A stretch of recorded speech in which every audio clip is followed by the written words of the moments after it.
The first thing you hear is my friend Lebo doing this great African chant. And in a way, we're buying ourselves license with this. You know you're not in Kansas anymore after that. Lebo came in and with this vocal approach that just floored everybody. And that really set the tone for where everything was going. Lebo M had moved to America, had left in exile South Africa, he's about 14 years old, had gone with Hans back to Africa to record Power of One, and then come, of course, back to the States.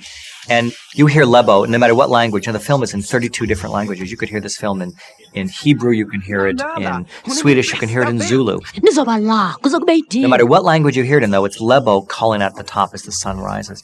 And Lebo became a through line for that entire African quality inside the film. Lebo has always been literally, my tour guide through this stuff. And we try things and we play around with things and sometimes he goes, in South Africa they would do it this way, etc. And he's sort of a genius and he's an awful lot of fun to be around. Hans Zimmer, of course, brought his palette of sounds. And he would bring in people like Lebo M, who was parking cars at the time. And he knew him and was a fan of his work.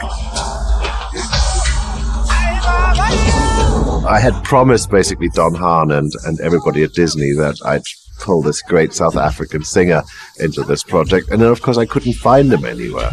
I think it was that morning when we were doing Circle of Life, suddenly, I'm freaking out because I've done this whole opening for the movie, except I don't have the voice on it yet. And it's the voice which is the key element. And of course, no Lebo, I don't even know where he is, somewhere in South Africa or somewhere in Africa. And, the front door rings and he's standing there literally. And I'm going, okay, come in. You're singing right now.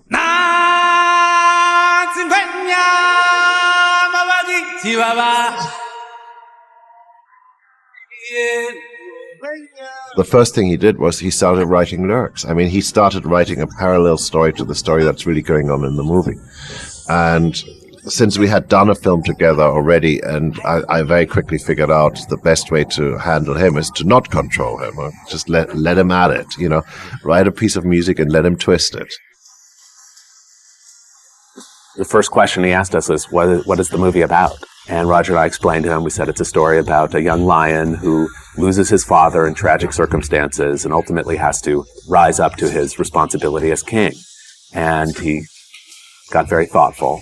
And he walked away, and he started jotting notes on a piece of paper. And then he came back and he said, okay, I'm ready. And it was all in African. Hans played the musical track, and Lebo and his two friends started this chant, the Ngwenyama, Ngwenambabala. And it was just magic. It was unbelievable.